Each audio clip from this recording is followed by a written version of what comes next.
Done. Yeah. Just 1 second. There's a phone coming. Back me. Okay. Just for everybody who's coming new, okay, this is a technical session. We're just trying to test something new. We're just trying to test something new in this, okay. And at the same time, this is going to be a Nakshatra course. This is going to be a Nakshatra course starting in July, okay. We want to test quite a lot of things. Arjun, could you zoom in a bit? Zoom in what? The camera, it looks like exactly Marine Drive over there. That's right. You remind me of the strolls I used to have with my mentor at Marine Drive. Right. Okay. Anyway, let's start, and the recording has started from my end. Okay. So, how many guests do we have today? So that I know that everybody I can address. We have around 7 guests.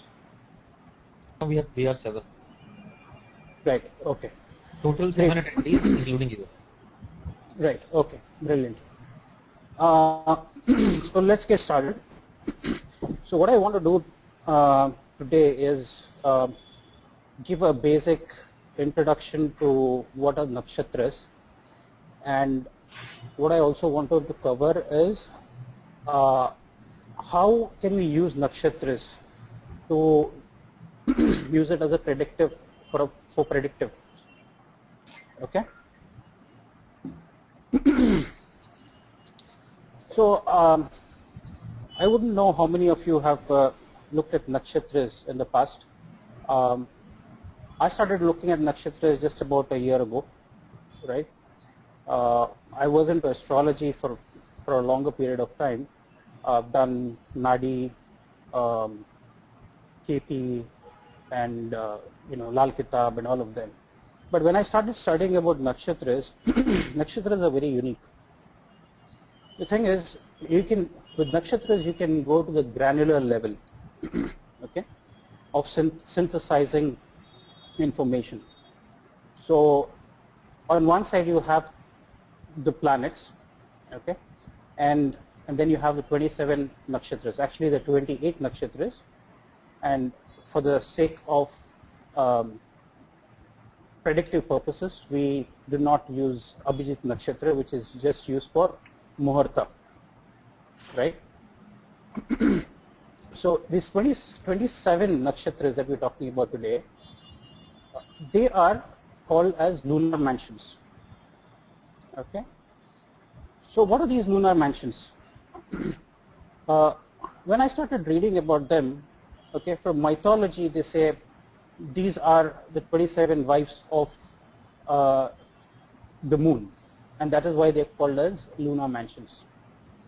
Okay. So nakshatras is largely, these are cosmic energy portals or cosmic energy vortexes. That is how I would coin the name, because these vortexes have their own Shakti, which is their power. These vortexes are transmitters of energy. Okay. But when you look at a chart, just these nakshatras do not give any, they do not transmit the energy, right? So they need a channel to transmit. And the channel which transmit this, the Shakti or the energy of these nakshatras are the planets which are in motion. Okay, so you can imagine these nakshatras as a powerhouse, okay, where the power is being generated, right? But if this power has to reach your homes, then you need some sort of transmission, okay? You need a channel through which the energy will come to your home, right? The power can come to your home. So these transmission channels or these transmission portals are your planets, okay? So when the planet moves across these nakshatras, that is when they absorb the energy of these nakshatras and then they synthesize the energy based on their own characteristics. Okay? So they synthesize the energy and then they transmit ahead. And we, at the receiving end, we get a combination of the Shakti of Nakshatra and the planets. Now, moving on to the next slide. Okay, I think I've jumped slides. So nakshatras, as I said, they've divided into 27.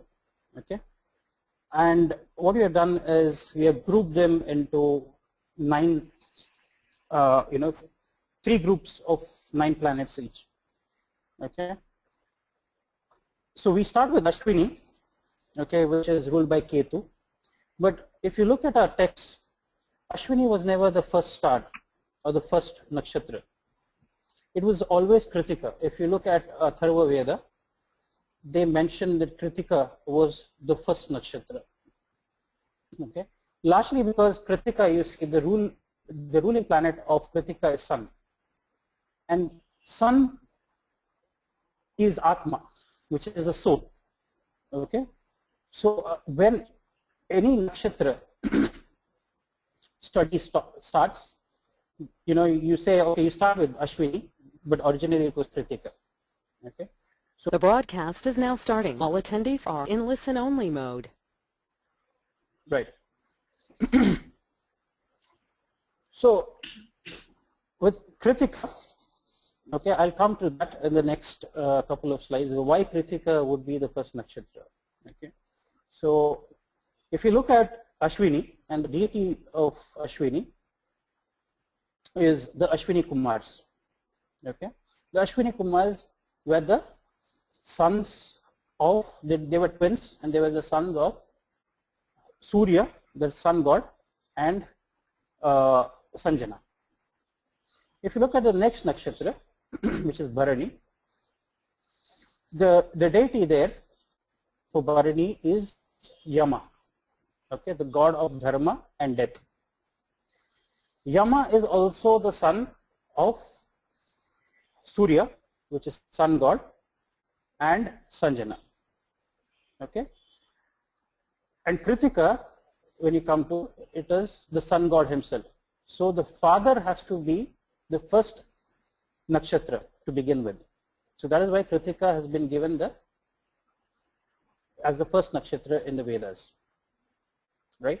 Now each nakshatra, okay, you divide the celestial space, and each nakshatra was divided equally into 3 degrees 20. Okay, and that is why you have 27 nakshatras. Okay, and each nakshatra, I'm going to the next slide where you show the ridge and the padas. So the Ashwini nakshatra, which has 4 padas. Okay, padas means the feet. Okay, so these are the 4 feet of each nakshatra, and each feet is 3 degrees 20. And the Navamsha padas of each of these nakshatras, they begin with, the first pada will always start with Aries. Okay, the Navamsha pada. The second would be Taurus, third would be Gemini, and fourth would be Cancer. Okay. The next nakshatra, Bharani, would start with 13 degree 20 and extends till 26 degree 40 in Aries. Again, it has 4 padas, and you can look at it, the sequence just follows. So the first pada of Bharani would be in Leo, going down to Scorpio, right? So after every 3 nakshatras, the Navamsha padas keeps repeating from Aries going down to Pisces.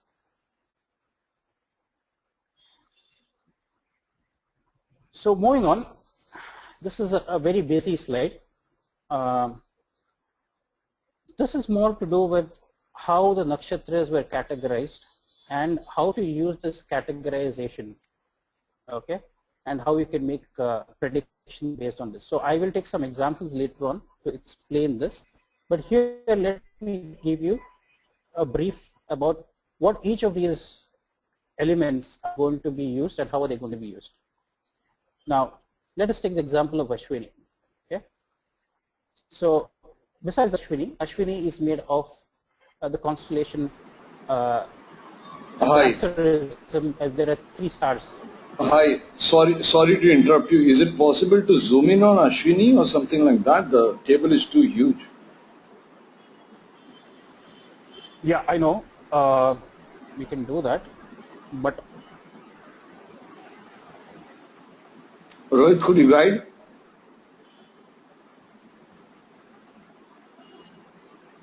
now how am I going to pull this? I request everybody to make this screen as a full screen thing so that. Yeah, it's already full screen at my end, Yuvraj. But still I'm unable to see. Is it visible now? Okay, I'm just coming half a feet closer to my laptop. But probably Right. yes. But you'll have to go on slideshow. Yeah. Okay. No, so if you go on slideshow, then it's going to be small. Okay. There's no way, Anyways, Rohit, there's no way. I'm sorry to interrupt. I'm sorry. I'm purposely acting as the bad and the devil's advocate, trying to push you off the cliff. But to zoom in. Is there anything that we can do?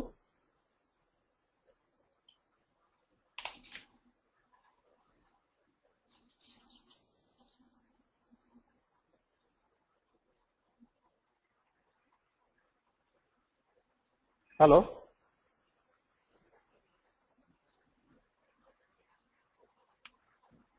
There is nothing we can do about it, so let's continue. Yeah. So I mean, obviously, everybody will get this PPT. All right. Please yeah, go yeah, ahead. that's fine. You get, yeah. I know Muted. the text is small, but I wanted to have as much of information down there, and I can explain each of them, right? So I was talking about a Unmuted. number of stars. So what I can do is I can just get rid of, if that helps, maybe get rid of this whole table and then see if we can divided into 2 slides. Yeah, no, that is fine. I just want to maybe make it a little more visible for people. Is it better now? Yeah, better. Okay. Sorry, I have been speaking on mute since such a long time. Who? I was speaking on mute on such a long time. Oh, is it? Okay. No, we couldn't hear you. Anyways, so see, you have, so let's take the example of Ashwini, right? Now you see there are 3 stars which makes the Nakshatra Ashwini, right? The only reason that I've put these numbers here is the only signification or the significance of this numbers is, suppose you have moon transiting Ashwini Nakshatra, okay, and there is any activity that you have done. So suppose Ashwini is a favorable nakshatra for you as a native, okay, then if good things happen, then typically it happens at periods of 3 years or 3 months or 3 weeks or 3 days, right? That's because Ashwini has 3 stars in it. So if it is favorable, okay, when moon is transiting Ashwini Nakshatra, if it is a favorable transit, then good things will happen to you at periods of either it is 3 days, okay, 3 weeks, 3 months or 3 years. I haven't tested this, but this is what is written about the significance of the stars, each of those stars. Okay. The second aspect is what you're looking at is the deity. The deity, let us take same Ashwini, okay. The deity are the Ashwini Kumars. As per you look at Shatapatta Brahmana is one of the texts which is widely read by people who study on nakshatras. And Chitapata Brahmana talks about nakshatras in the form of deities. Okay, so nakshatras were or associated with these deities, and each of these deities have their own characteristics on the basis of which the traits of the nakshatra come. For example, it is the Ashwini Kumars. The Ashwini Kumars were the twins, as I said, of the sun god. Okay, they have head of a horse. They're golden armored. They chase the dawn. The dawn is called the Usha, early in the morning. Okay, on their golden chariots. Okay, they are called also as the physicians of the gods, and they are known to be miracle healers. They were also known to be pranksters. Okay, so if you look at Ashwini, the way you would use this is all the traits of the Ashwini Kumars would be imbibed in the nakshatra. Okay, so things like, let us give it another flavor. The Ashwini Kumars, astronomically, they were believed to be the Mercury and the Venus. So look at the traits of Mercury and Venus. Okay, the Ashwini Kumars were called as Nasatya, which means untruth, is one of the brothers, and the other twin is called Dasra, which is destruction. Right? Now you have Mercury on one side and you have Venus. So look at the traits of Mercury. Mercury gives you intelligence. Mercury gives you good mathematical abilities. Okay, Mercury is also called as the youthful one. He is called the Kumar. Okay, the youthful one. Then you have Venus. Venus is also associated with Guru Shukracharya. So that gives you the ability. And Guru Shukracharya was known to have the knowledge of Sanjeevani Vidya, which is to revive the dead. Okay, so likewise, the Ashwini Kumars were also the healers. Okay, they were also called as the agriculturists. They were the first people to grow herbs and have their own garden. Okay, in the celestial garden that you would say.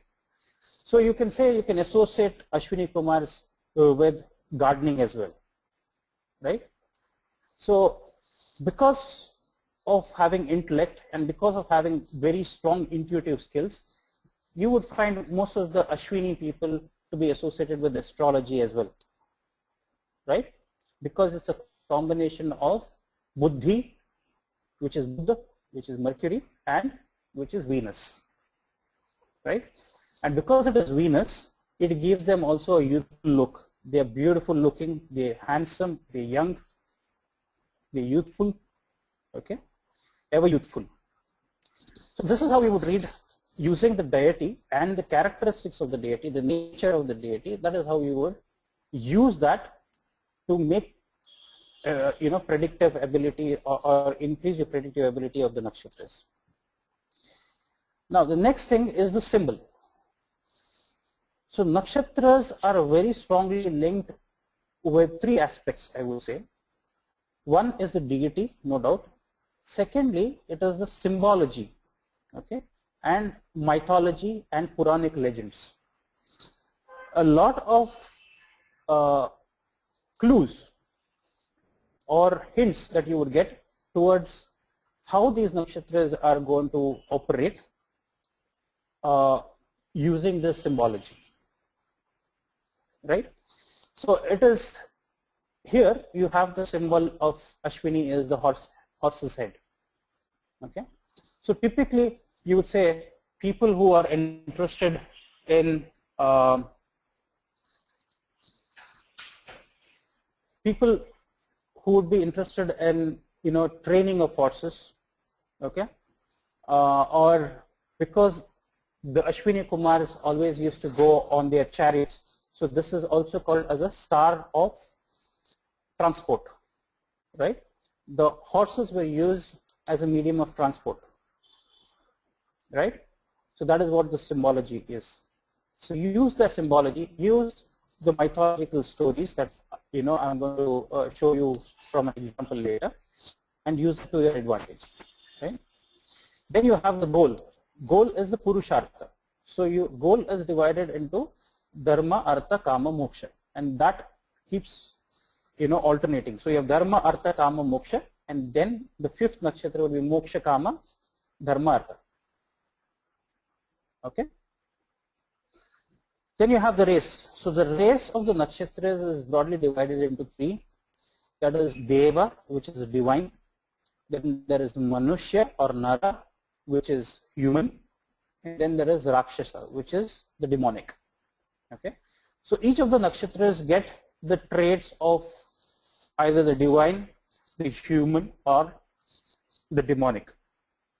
Okay. And you use that as a flavor when you want to, depending on what planet is moving through this nakshatra, that is when you use that. The next aspect that you would be using in nakshatras is the activity. Okay. So the activity of the nakshatra is of three types. It's either passive, it is active, or it is balanced. Now, how do you use this? Now, let us take the example of Kritika. Okay. If you look across, it is an active nakshatra. So when you say active, a native who has his moon in Kritika, okay, and when there is a situation, or when there is a situation where a Kritika native is there amongst other people, and because his moon is in an active nakshatra, so you would find these people to be more proactively, responding to the situation, right? Unlike Ashwini nakshatra. So let us say there is a problem in an organization and everybody has been invited to a brainstorming session, right? Now Ashwini type is a passive, although Ashwini is a very intelligent nakshatra, okay, and the nature of the nakshatra is swift and light. So you would imagine that a Ashwini type native would quickly arrive at some resolution to a problem, but he wouldn't express it, right? Because it's a passive nakshatra. Unless a Ashwini type is prompted, they would never be the one to respond. Okay, a Kritika type, even without being asked, could come up with and explain that, oh, this is how we could do this, oh, this is how we could resolve this. A Bharani type would be more of a balanced nakshatra. They would neither be very hyperactive, they would neither be very passive, right? So this is another flavor that you have to know when you work in a team. Okay, you have to know what type of nakshatra your co-workers are and use it to your advantage. Then you have the nakshatras, you're talking about the process. The process is divided into three aspects, okay, and they are associated with the three lords. So Ashwini is associated with Brahma, and that is why the process is to create. Bharani is associated with the process of maintain, that is why it is Vishnu, okay. Kritika is associated with dissolve, so it is associated with Shiva. Okay, Brahma, Vishnu, Shiva. So one creates, Brahma is the creator, Vishnu is the preserver, and Shiva is the destructor. Now how do you use this? Okay, so let me give you an example. So let us say, again, a similar example where an organization is undergoing turmoil, right? And the CEO of the company has invited his top-notch people to assemble in a meeting to decide how are they going to tide through the recessionary period. Okay. So there is severe cash crunch and very low liquidity. So how are they going to do it? So the CEO calls. So let us imagine the CEO is a Ashwini type. Okay, or let us say the CEO of the company is the Kritika type. So he is Shiva type, which is the dissolution or destruction. So his immediate reaction would be, I think the only solution to solve our problems is to get rid of 50% of our workforce. Okay, so that is how the Kritika type of natives will always deal with the situation. They always want to destroy or eliminate. Okay. Similarly, if the CEO of the company was a Bharani type, right, he would say, okay, let us look at trying to have the staff in there. Let us look at other ways of cost cutting, right? Because he's a preserver. That is how we would think. Then you have the Ashwini type, okay, which will say, okay, let us come up with better ideas. Let us create something new. Let us be more innovative. Let us see how we can generate multiple sources of income through other aspects. That is a Brahma type. He tries to create new ideologies or new ideas. Okay. So let me give you another analogy for this. So during the Civil War, okay, you had many people from the military or the army being shot. Okay, they were shot in the limbs or they were shot in the arm. So typically, let us imagine that there is a doctor, okay, a surgeon. Okay, he has been asked to deal with such a situation where you have somebody who has been shot in the leg, okay, and is there on the surgeon's bed, right? So he has a decision to make. So let us imagine he's a Kritika type of a surgeon. So his immediate decision would be to see if he can amputate the leg and save the guy, right? If you have a Bharani type of a doctor or a surgeon, he would say, let me see how I can try to save this individual, okay, by not amputating his leg. And then you have the Ashwini type, who is the create, he's a Brahma. So he will say, let us look at different ways how we can not only save the leg and also the life. Now having said that, if you do, probably you do a statistical analysis, okay, you would probably find that there are more people who would have survived under a doctor who is a Kritika type because he has amputated the leg, but he has saved the life.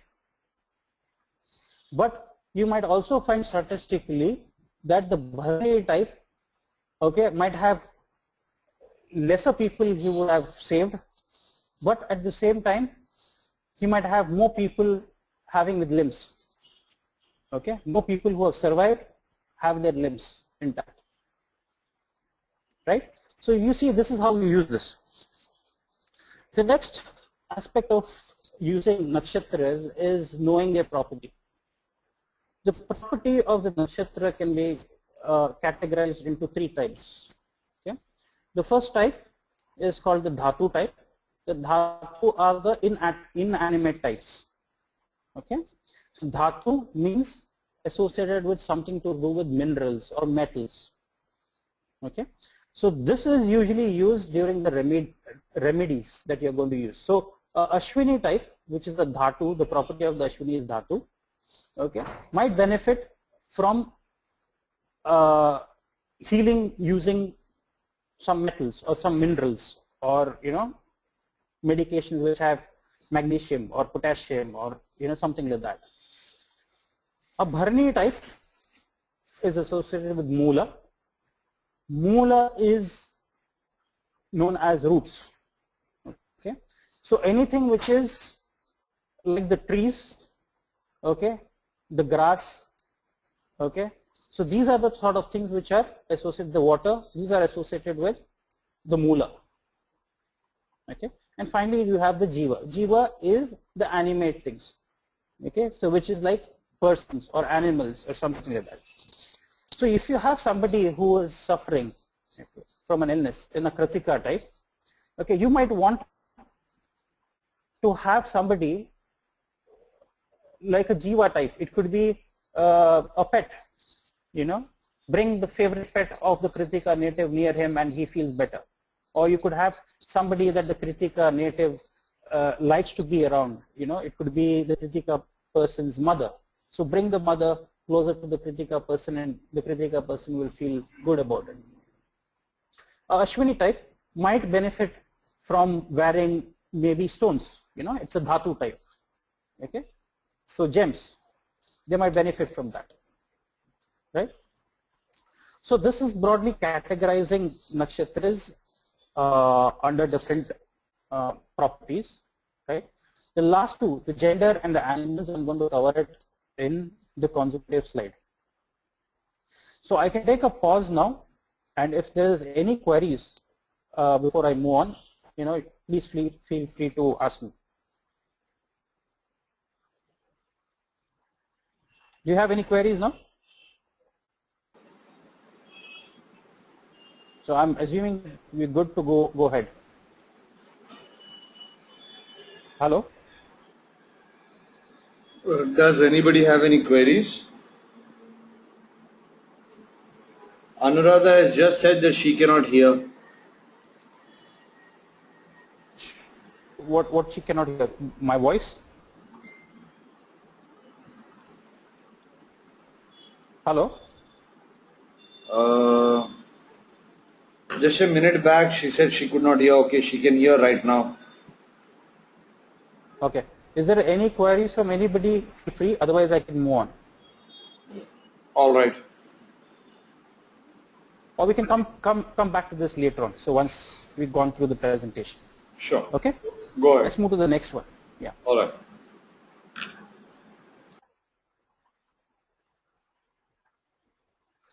Okay, again, I think this slide also I'm going to chop it so that we can use the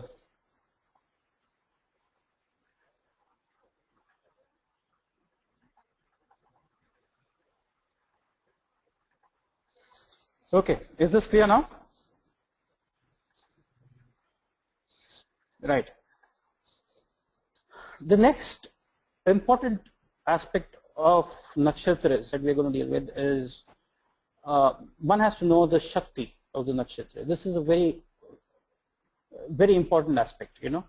So whenever you read about nakshatras, you always have understood about, okay, these are the traits of nakshatras. But where do these traits come from? The traits of these nakshatras come from their Shakti or the power. Okay. The power is there, and then the desire of the nakshatra. Okay. Then you have something called as the bases above and bases below. This text comes from Shatapada Brahmana. Okay, this is where David Frawley has worked a lot on, and then, you know, on the Shaktis of the nakshatras. So let us take a nakshatra, for example. Let's take Mrigshir.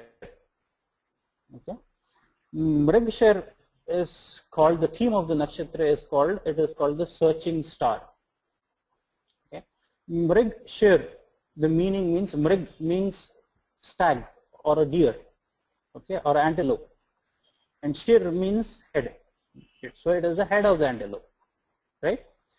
And the mythology of Mrigshir goes that Brahma's fifth head, which came out, was the lustful head of Brahma, which had incest on his own creation. His creation was his daughter Saraswati. Okay, and Brahma's son Rudra, who's also Shiva. Rudra was not happy with what was happening. You know, his own father going after, you know, being lustful about his own creation. His own creation was his daughter, which is Saraswati. So Saraswati, to be able to, you know, run away from Brahma's lustful eyes and intentions, so she took the shape of a deer and she jumped into the sky and she ran away. And Brahma chased her like a stag. And because Brahma was chasing her, Rudra with his arrow okay, shot down the head of Brahma, okay, and that head of Brahma became the Mriksha. Okay. So the stag of Brahma went looking out for Saraswati in the skies. It was searching. It was exploring. And that is why the theme of the nakshatra is the searching star. So typically you can associate this star with people who are good travelers or discoverers or inventors. So because they keep searching. Okay. The power of this nakshatra let us take the example of Rohini. The Shakti of the nakshatra is called Rohana Shakti. Rohana means the power to make things grow or to create. Okay. So Rohini nakshatra is a lot associated with growth. Okay. Growth of plants. Okay. Growth of anything. So any nakshatra, any planet which falls in Rohini makes the planet grow. Okay. Makes the planet grow, and it creates new things. Okay. So if you look at the desire of this nakshatra is to attract a lover and to unite with him or her. So Rohini is the nakshatra of Shri Krishna. He was born with a Rohini moon. Okay. And Rohini was supposed to be the favorite wife of the moon. Okay, and moon spent most of his time with Rohini and not spending time with the other nakshatras who were his other wives, and that is why he was cursed by his father-in-law, which is Brahma Prajapati Brahma. And because of that curse, moon waxes and he wanes. Okay, but if there is no moon, then the plants do not grow. So that is why the basis above of Rohini nakshatra is the plants, the basis below is the water. So without water, there cannot be any growth. And water is also associated with life. Okay, water gives life. The result of the Shakti, the desire and the basis is creation. So Rohini is a nakshatra which is a very creative nakshatra. Okay, and it is very essential for growth. So any planet which falls there grows, and that is why if moon is sitting in Rohini, it not only makes people, so you can associate this nakshatra with Krishna. So he was interested in romanticism, sensuality, also about dancing in the full moon nights by the river. So this was the traits of Krishna, and that is what Rohini does. So you use this, the Shakti, the desire and the result, to be able to assess how, when a planet is sitting in this nakshatra, how are they going to give the results. Okay. So so if you look at Ashwini, it is called the star of transport. Okay, you can associate that with the Ashwini Kumars who used to travel on the celestial, the golden chariots. You look at it, the basis above is creatures to be healed. Basis below is healing therapies. Okay, and the result of the desire, or the result of the Shakti, desire and basis is to have the world become free from diseases. So Ashwini Kumars are usually associated with, because it is a swift nakshatra, it's a light nakshatra and star of transport. These are the sort of, and it is associated with healing. So these are the sort of people who can be associated with paramedics or the ambulance service, where they want to reach to heal people very quickly, right? So this is how you use the Shakti and the desire and the results to and with the nakshatras. So I can take a pause if there is any questions. I'm I'm going to take it, or we can move on because I think we are losing our time. Sunil, what do you say? Do we move on or? Are there any questions?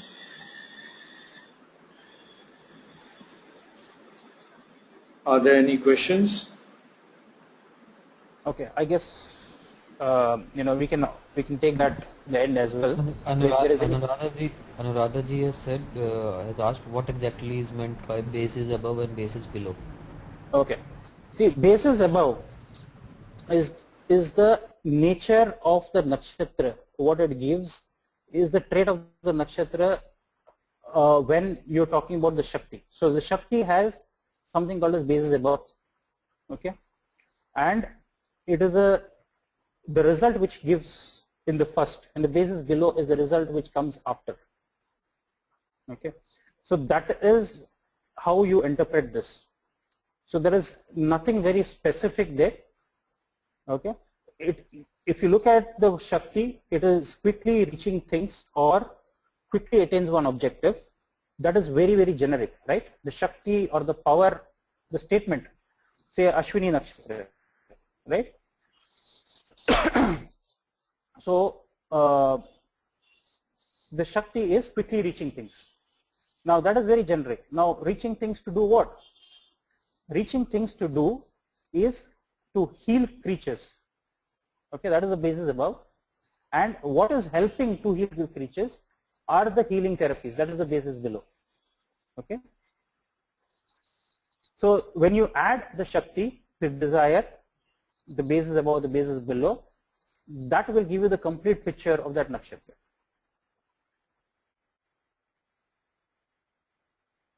Nakshatra, right? Bharani. Let us look at the Shakti. The Shakti says, take things away and move on. So that could be anything, right? Taking things away and moving on. So you can take something and you can move on in life. Now, but because Bharani is associated with Yam, okay, the Lord of the dead, that is why you look at the ancestors, the desire. The desire is to be the Lord of the ancestors. Okay, is the Pitrus. Pitrus are the forefathers. Okay, he is the Lord of the forefathers. So that is his desire of the nakshatra, is to be the Lord of the ancestors. Now let us say the Shakti is to take things away and move on. Now to take what? So the basis above says a removal of life from the body. So that gives you a clear indication saying that the Shakti is to remove things. Okay, to remove life from the body. Now you do not use that basis above normally. You do not say that it's always related to taking life. Okay. Now taking things away, you can look at it, you can interpret it in a different way. Now, so let us look at things. Okay. If there is a new idea which comes, okay, you want to bring in new concepts or new ideas, there should always be depth of the old concept or the old mindset of the people. That is when people can embrace new ideologies, new concepts, new ways of looking at things. So that is Bharani energy. Okay, is to take away the old aspects and throw them away. Okay, while you bring new ideas. Okay, chuck out things that are not working for you. That is a Bharani thing. Okay, if you have too much of clutter sitting in the house, you get rid of the clutter. That is Bharani energy working for you. Okay, so that you find fresh energy coming in. So if you look at the result of that nakshatra of Bharani, it says moving to the new world. When can you move to the new world? When you have left the previous world. Okay, so that is related to life and death and afterlife. So that is the energy of Bharani. Okay, so I can take a few more questions if you have, or I can move to the next. Okay, I'll move to the next. Another aspect of nakshatra, when you look at nakshatras, are the classification of nakshatras based on the nature and quality. Okay, so based on the nakshatras, they are classified into 7 different qualities of nakshatras. So there is a group of nakshatras which are called as Dhruva Nakshatra. So Dhruva, or they are Sthira. So description is they are fixed or permanent. So I will explain that, in the table below. So when you look at a Dhruva Nakshatra, whenever a moon is transiting Dhruva Nakshatras, which is Rohini and all the Uttara Nakshatras, Uttara Falguni, Uttara Ashada, Uttara Bhadrapada. Whenever you have moon transiting a Sthira Nakshatras are very good for want to last long. Okay. For example, anything of an investment which is a long-term investment, okay, or anything like laying the foundation of your house because you want the house to be there for a long period of time, right? Like a marriage. So any activities which is done under a Sthira Nakshatra or Dhruva Nakshatra has to be done because you want things to last for long, okay, because they are fixed. Then you have the Chara Nakshatras. The Chara is movable, okay. The Chara Nakshatras are Punarvasu, Swati, Shravana, Dhanishta and Shatabhisha.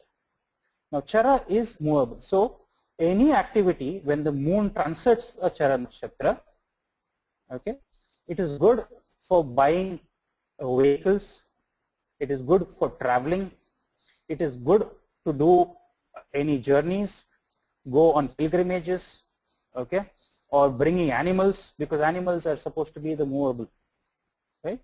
So anything which is related to something which is movable is what you could have it in a Chara Nakshatra. So suppose you want to go on, you're trying to go overseas, right, for studies, or you want to go for work. So see if you can make an application when the Chara Nakshatra is operating, right? Or you can look at a Laghu or Shipra Nakshatra. So because it can give you a quick result. Okay, Laghu and Shipra Nakshatras are light and swift. Okay, Ashwini, Pushya, Hasta and Abhijit are Laghu Nakshatras. So any things that you do on these nakshatras would give you quick results. So what are those things that you could probably do? As like administering medicines because you want to heal yourself very quickly, okay, or forming partnerships, okay,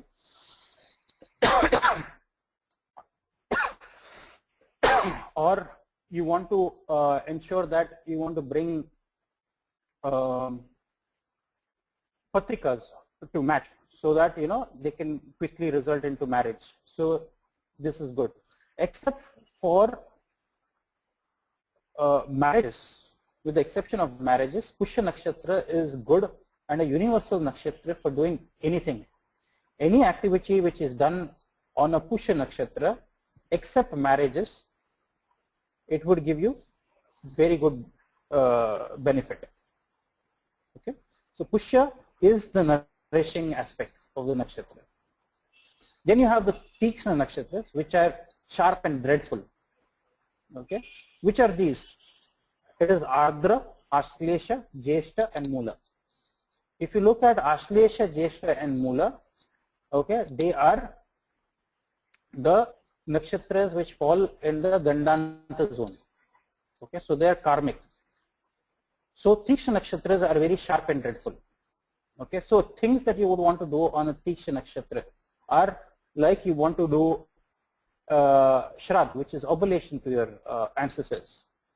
Okay, you want to do antisocial deeds, or you want to do tantra or magic, black magic, or you want to hurt people. So these are the sort of things which are done on Tikshna Nakshatra. Then you have the Mridu Nakshatras. Mridu is soft, it is mild and tender. Okay, so any activities that you want to work with the Mridu Nakshatras, like you want to learn music, or you want to learn dancing, or you want to make new friends, or you want to buy new clothes to wear. So these are all mild. Okay, so you want to do when the moon is transiting either Mragashir, Chitra, Anuradha and Revati. The next nakshatra what you have under this category is Mishra. Mishra is, they are soft as well as sharp. So which means they are mixed. That's why it's called Mishra. Mishra means it's a mixture. So there are only two nakshatras. One is Kritika and one is Vishaka. Okay. Then you have the Ugra nakshatras. Ugra nakshatras are the aggressive ones. So whenever you want to be forceful, or you want to go or declare a war, you want to start any litigation, you want to buy arms, you want to buy ammunition, you want to work with aspects related to fire or violence or poisoning, then Ugra nakshatra is what you have to choose. So the Ugra nakshatras are Bharani, Maga and all the Purva nakshatras, which is Purva Palguni, Purva Shada and Purva Bhadrapada. Okay. So do we have any questions at this stage, or do you want to move on? We okay to move on? Any queries? No? Okay, so let's move to the next. Another classification of nakshatras when you want to look at is you also have to look at how these planets would behave, right? And there are the three doshas and the gunas. Okay, so one is when you look at planets, okay, you have the Sharirika dosha, okay, the three dosha. Three doshas is Vata, Pitta, Kapha. Now you might ask me, what is Vata, Pitta and Kapha, right? So if you look at it, Vata is the constitution of the body which involves space and air. That is the Vata component. Okay. So there is a classification of nakshatras and there is a classification of planets based on guna and three doshas. Okay. So you can look at the classification here. If you look at Jupiter, okay, Jupiter is a sattvic gun and the Sharirik dosh is kapha. So if you remember, Jupiter is associated with expansion. Pitta is a combination of water and earth. Okay. Kapha is whenever you put on too much of mass is kapha, right? So Jupiter is associated with kapha because Jupiter is an expansive planet and helps things to grow or to expand. Okay, it is also the gun is sattvic. Now if you look at Mars and Saturn, they are called as malefics. Why? Because one is they are tamasic. Okay, they are tamasic planets, there is rajasic planets and there is sattvic planets. Okay. Hello? Yeah. I can hear some background noise. Okay. And if it is Pitta, it is fire and water. And if it is Kapha, it is water and earth. There is another classification, okay, under nakshatras, which is based on the Purushartha. The Purushartha is the goal. Okay. What is the goal of an individual? So based on that, it is divided under Dharma, Artha, Kama, Moksha. Okay. I think this is pretty common, and the classification you can see Ashwini is Dharma, Bharani is Artha, Kritika is Kama, and Rohini is Moksha. Okay, and then the pattern just you have Mragashira as Moksha, and that is how it goes. So I'll give an example. So again, the classification based on Gun. Okay. Again, Ashwini, you can see there is it's tamasic. If you look at Uttarashada, it is sattvic. Now, how do you use this three aspects? Now, I'm talking about how do you use Vata Pitta Kama, Vata Pitta Kapha, how do you use Dharma Artha Kama Moksha, and how do you use the Guna. Now, let us take the example of a chart of Mahatma Gandhi. Okay. So the first thing that you would want to do is you want to see what nakshatras based on this table here. Okay, you want to see what planets are sitting in which nakshatra and which constitution is effective, right? So if you look, I've done that here. So if you see here, the constitution of Mahatma Gandhi, you see a lot of planets congregating under the kapha. Okay, so his body constitution was largely kapha. Okay, kapha. You see only Rahu is sitting in Pith, and Vata you have Sun and Saturn. Now similarly, you would want to do the classification based on dharma, artha, kama, moksha. Then you know what is the goal of this individual, what is the goal of the native. So if you see here, there are 4 planets congregating under the dharma nakshatras. Okay, and if you see artha, there is only 3 planets and lagna. Okay, so it is very commonly it is known that he was a guy who established, you know, he was he fought the Indian independence based on you know, satyagraha and ahimsa. He was a follower of dharma. So there is more that you can see from this chart, that there were more planets sitting in dharma aspect. Okay, and if you see in Mahatma Gandhi's chart, you look at moksha nakshatra. Okay, he has Sun sitting in moksha nakshatra, and he is sitting in the moksha house of the 12th house. Okay, so that can give you an indication of this native and, you know, his nature. Okay, and what is his goal in life. The next is the guna. So again, if you look at the classification here based on the main guna, okay, so you look at it that there are more planets sitting in the sattvic side, sattva. There's Moon, Mars, Venus, Saturn. There are 4 planets there, and tamasic was only 2 planets, and rajas was 3 planets. Okay, so he was a sattvic individual. Okay, he had more dharmic traits in him, and he was kapha native. Okay, so that is how you use these to form a picture of a native. Okay, so is there any questions around this?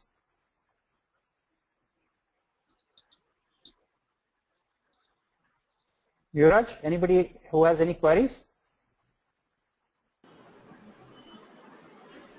Hello? I think I so don't see any far, questions as of now. No. no Okay. questions as of now. Good so far, right? Yeah, please go ahead. Yeah. So there is another aspect of nakshatras, you know, that you can look at, is classification of the nakshatras based on the mouth of the nakshatra. Okay, which way the nakshatra's mouth is facing. Okay, so the classification is Urdhva-mukha, which is downward facing nakshatra, Urdhva-mukha, which is upward facing nakshatras.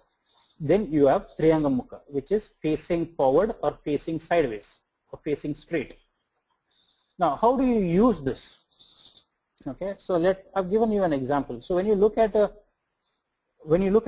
downward facing nakshatra, okay, these nakshatras which are downward facing are good to do activities like digging a well or a bore well, or sowing seeds, which is to do with activities which is related to the ground.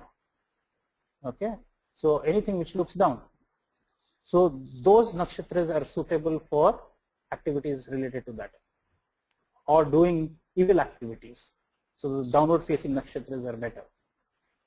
Now Urdhva nakshatras are facing up.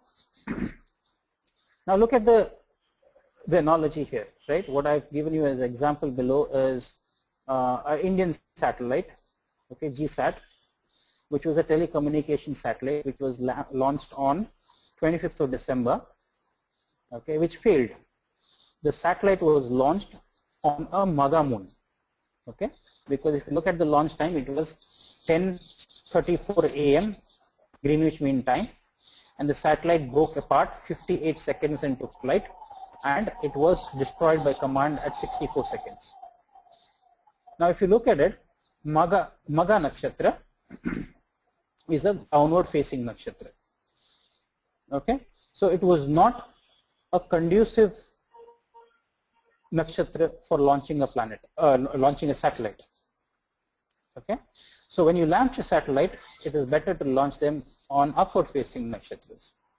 Now, who are the natives who would be good with Triangamukha, or which is sidewards? So anything to do with, if you have an individual who wants to set up a railway transmission system or a transport system, so then you would want to get somebody who has a strong moon in a Triangamukha, because it's moving sideways. Okay, railways or bus transport system, somebody who wants to start engage with. So if you have his moon or his ascendant or his sun, whichever is stronger, okay, in a Triangamukha nakshatra, then it would be conducive for that. Okay, so this is how we use this. Any questions around this?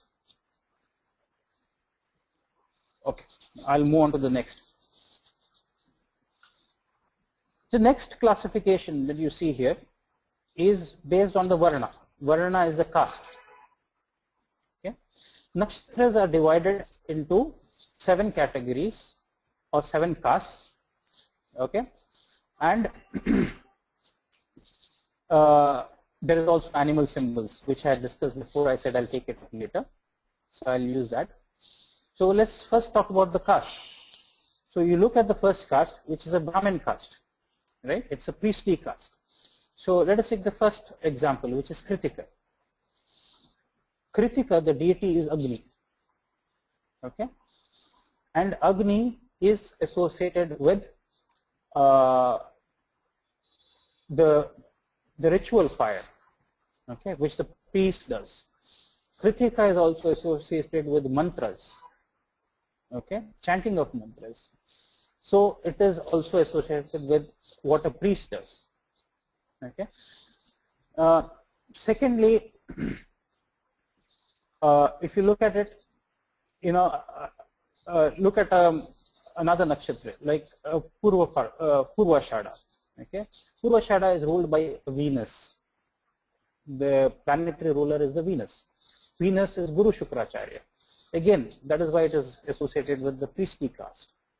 Okay, but there are certain nakshatras that you can see here, which have been classified under Butcher. Okay, so they are, you have the Ardra, the Swati, the Mula, and the Shatavisha. Okay, so Ardra type, which is ruled by Rudra. Okay, it is a fierce nakshatra, and it is called the star of sorrow.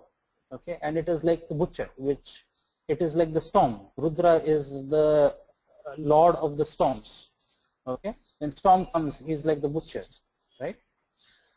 Having said that, now if you look at a Kshatriya nakshatra, okay, look at a nakshatra like Pushya. Now it is very difficult to explain Pushya under a Kshatriya class. Why I say that is, Pushya is one of the best nakshatras amongst 27 nakshatras. The deity of Pushya is Brahaspati, okay, who is the priestly caste, right? And also Pushya is ruled by Saturn, okay, and Saturn is not a warrior. Okay. However, our ancient mystics have put Pushya under Kshatriya. So the only logical reasoning that, you know, possibly you can think of why Pushya comes under Kshatriya is Pushya is associated with political administration. Okay, Brahaspati was supposed to be the high priest. Okay, but he also not only the mentor and the guide, but he was also an acute, you know, a good political advisor. Okay, and politics and administration is usually associated with the Kshatriyas. Okay, So that is the only reason probably you can think that why Pushya comes under a Kshatriya class. Now why I'm trying to explain is sometimes it is very difficult to come up with logical reasoning why our ancients have categorized certain nakshatras under certain aspects. Some of them would be quite evident, some of them are not very evident, like the Pushya, like the example I gave you.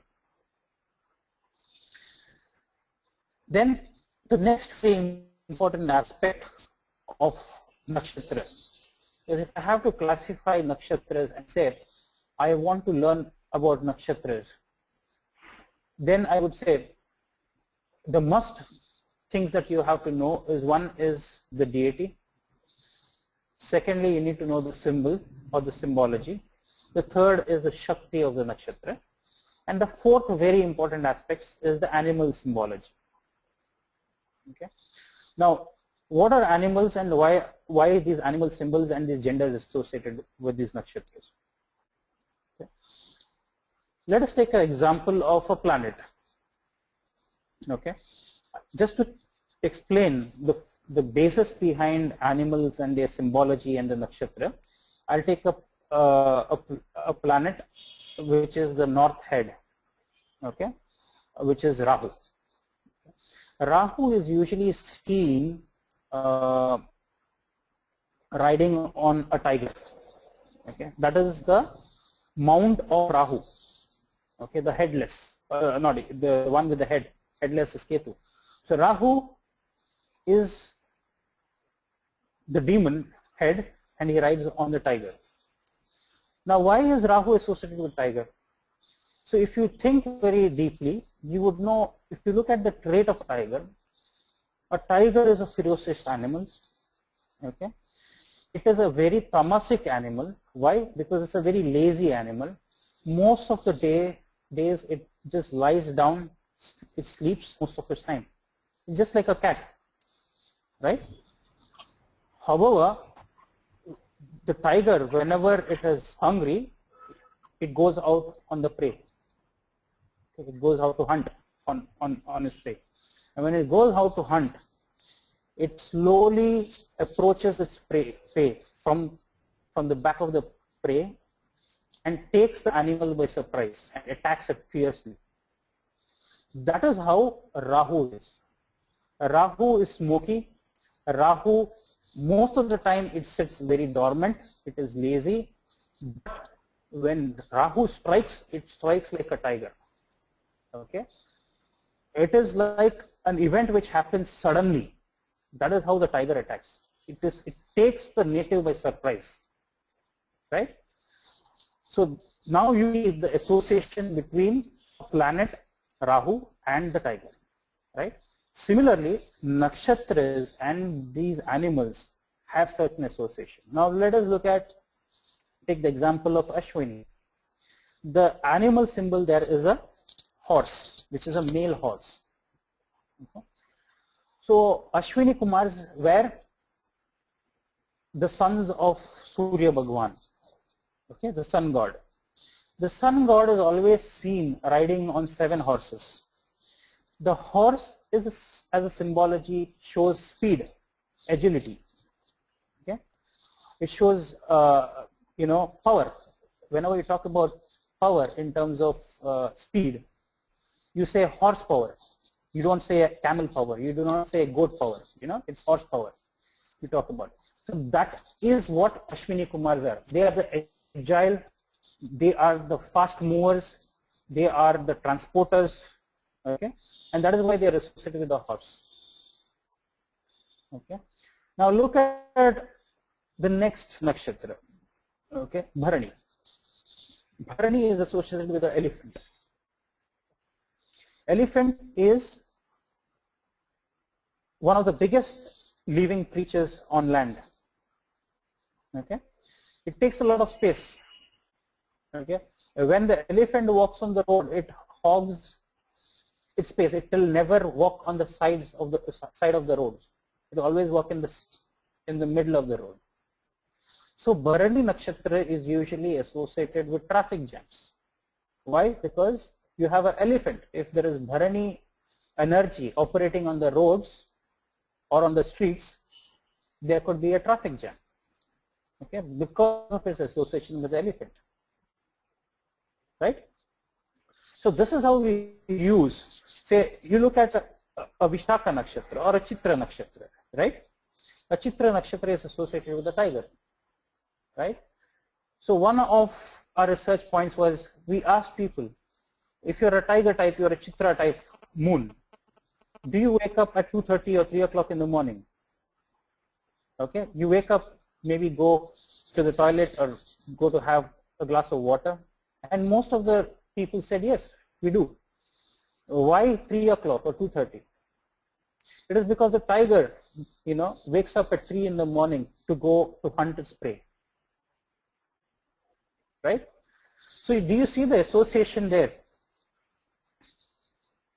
Likewise, you look at a nakshatra like Mula or Ardra, right? It is associated with the dog. Ardra natives are supposed to be very faithful to their partners or to a relationship. Okay, they like the dogs. Who are the people who are not very well associated? It's a cat type, it's Ashlesha type, right? Let's take the example of Purvashada and Shravana. They are the monkey type. What is monkey? Monkey is, it jumps from one branch to another branch, right? So suppose a Purvashada, there is a 10th lord sitting in Purvashada Nakshatra. Then you can say this native would be changing in jobs very, very frequently. Why? Because it's the 10th lord, or it is the 10th house associated with Purvashada, and it is a monkey. Okay. Also, you have to remember the deity associated with Purvashada or Shravana is a Hanuman. So it is also possible that if benefics are sitting in that nakshatra, okay, without any malefic influences, it is possible to predict that these individuals can also have a celibate nature like Hanuman. Okay. Now look at the last animal symbol there, which is a mongoose, which is Uttarashada. So for every nakshatra, you have a male and a female counterpart, except for Uttarashada. Uttarashada doesn't have a female counterpart, and that is why you can come and you can infer, okay, or you can conclude that Uttarashada type people usually find it very difficult to find the right partner in their life. Even if they find one, they might not be very committal in the relationship. Okay. So what is the association with the deity? When you have certain elements which are weak, suppose you have a Uttarashada moon, okay, and you're finding, most of the Uttarashada natives, you could find that these people are not interested in marriage, or they might want to remain single, or they might have partners or many partners or frequent change in partners because they cannot commit themselves. So when you have such individuals, it is always advisable for them to appease Kuber. If you look at the picture of Kuber, you can see a mongoose sitting at the bottom of Kuber. You can see a fish sitting in a golden bowl, and then you have the mongoose. So mongoose is always associated with Kuber. Okay, like a deer is always associated with Soma. Soma is Chandra. Deer is an animal who is very sensual, but it is very indecisive. You can never predict which direction the deer is going to run. A deer is associated with Soma. Why? Because Soma is Chandra, Chandra is moon, moon is mind. So mind is like the deer. It can move from one place to another. Right? So do you have any queries here, or I can take an example chart?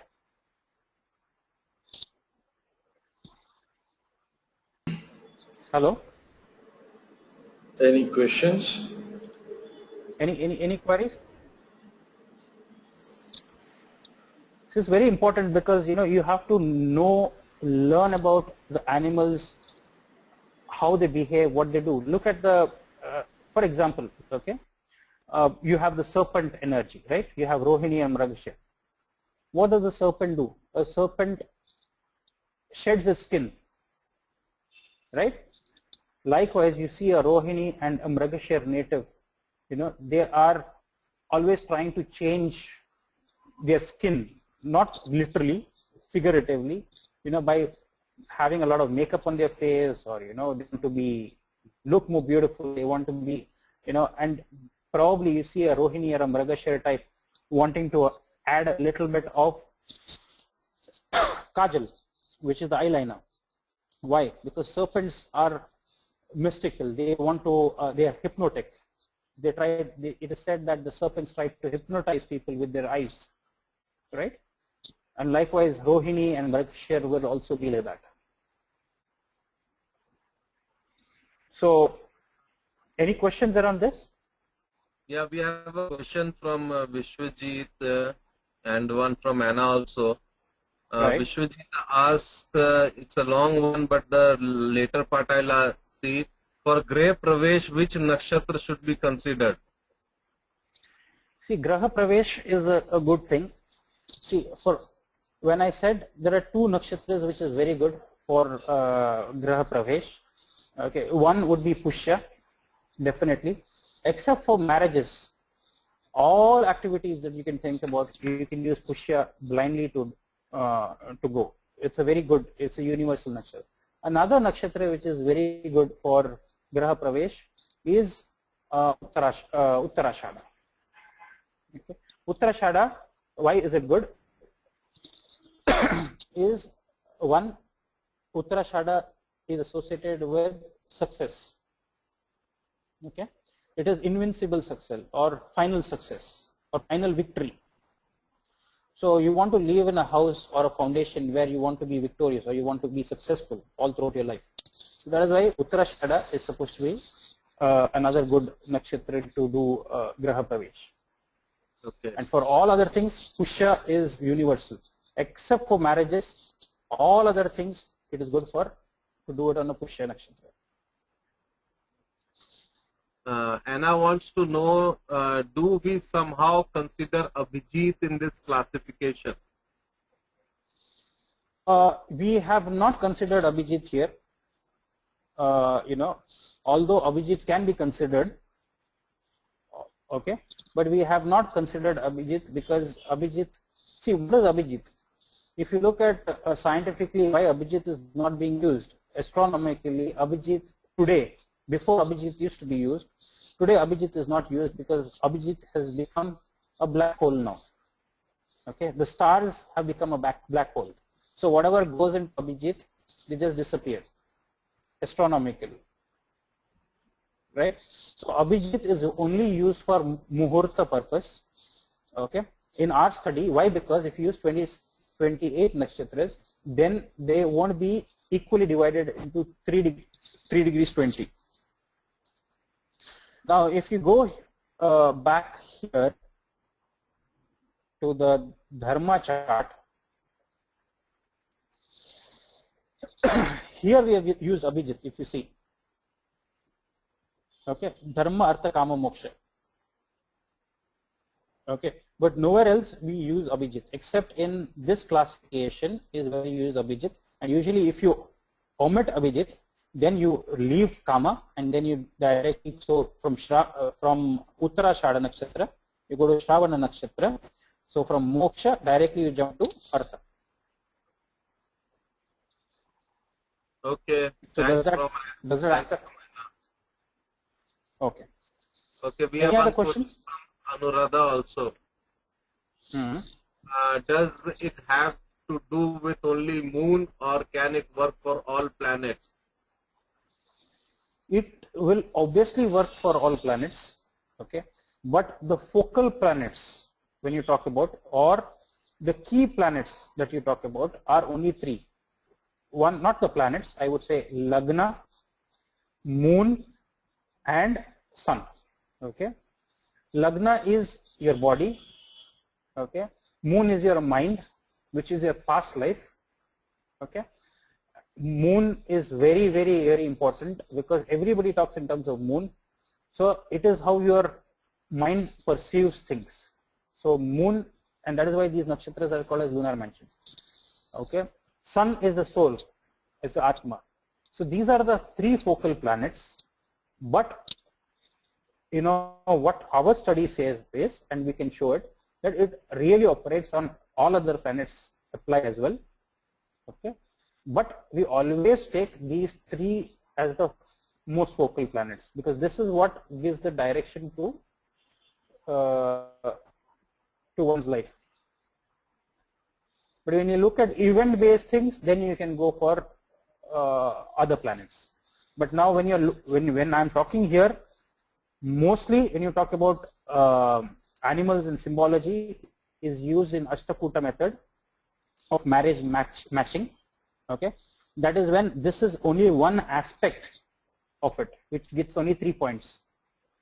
Okay, in Ashtakuta method of matching, which gives you a total of 36 points, out of 36 points, 21 points are based on nakshatras and 15 points are based on Rashi. So that itself will show you the importance of nakshatras over Rashi system. So you can never neglect nakshatras.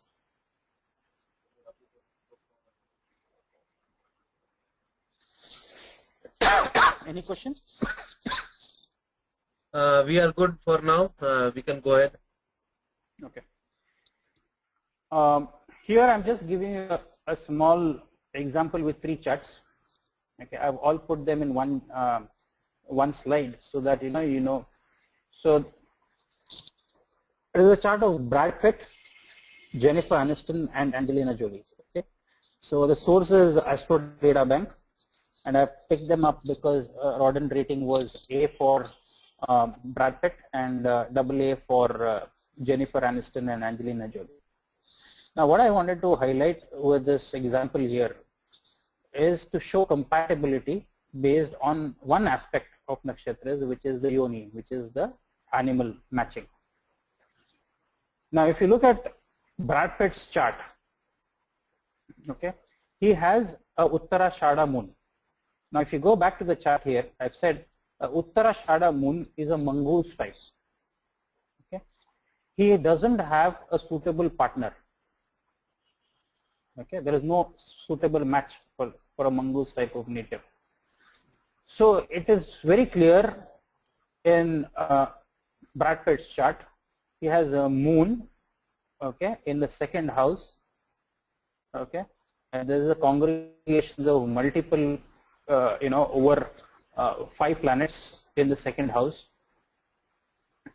Okay, 2nd house, if you remember, is also 8th from 7th house of relationships. Okay, moon also becomes because this is a Sthira nakshatra. The Badakesh or Badakadapati is also the moon. Okay, the 9th lord. Okay, so moon becomes Badakadipati, sitting in Uttarashada, right? So if you look at Uttarashada, the signification of Uttarashada is final victory. So if you recollect, Brad Pitt was famously involved with the movies like the Troy. Okay, he was a warrior who wins, in the battlefield and all of that. So you can always see, and if you look at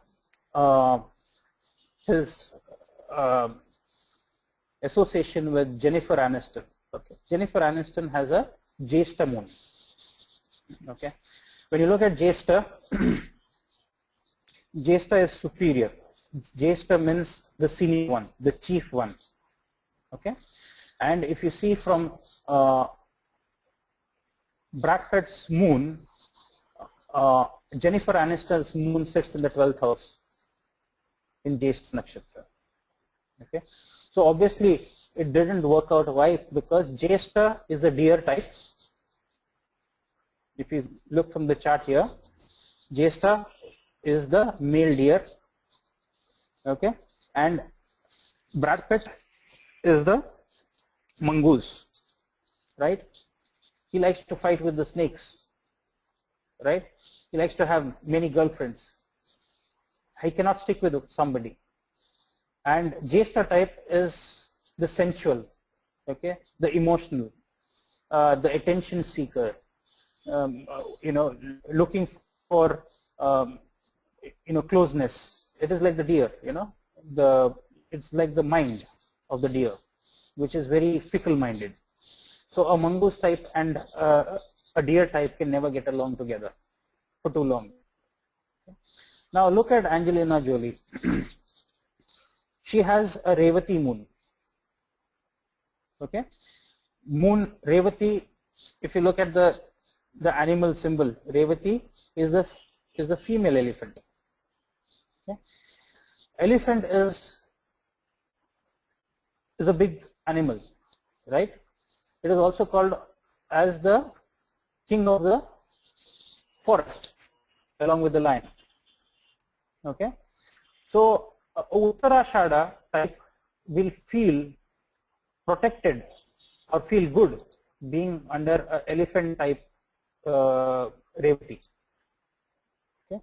Also look at the moon of Brad Pitt. It is sitting in Uttarashada in Sagittarius, and Revati is in Pisces. So it is 4-10 relationship. So obviously there would be better compatibility. Okay. So this is how we use animals and the compatibility between individuals. Okay. So Uttarashada, a mongoose feels much protected, much safer with an elephant type energy. Okay. Now the next, the crux of the nakshatras where I want to talk about is how do you know the strength and weaknesses of the nakshatras? Okay.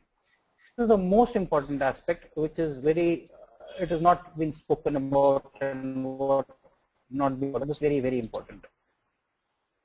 Okay. How do you know what planets, when they fall in what nakshatras, what strength it gets and what weakness it gets? So basically there are 3 aspects that I want to discuss about today. One is nakshatras and Vargotamsha. Vargotamsha is that pada of every nakshatra where the planet finds strength and steadiness. So any planet which is Vargotama means it falls in this, if it falls in the Rashi chart, it falls in the same Rashi in the Navamsha as well. Okay. So what are the Vargotamsha of every nakshatra? Right. So there is an easy way of classification of this. So you look at all the Chara Rashis, which are movable signs: Aries, Cancer, Libra and Capricorn. So for them, all the first Navamsha padas, or which is called as Adya is first. All the first Navamsha padas become Vargotama padas. So for Ashwini, the first Navamsha pada of Ashwini becomes, any planet which falls in first pada of Ashwini, the planet is in Navamsha also found in Aries. Okay. Likewise, Punarvasu, it is the 4th pada. Chitra, it is the 3rd pada. Uttarashada is the 2nd pada. So any planet which falls in the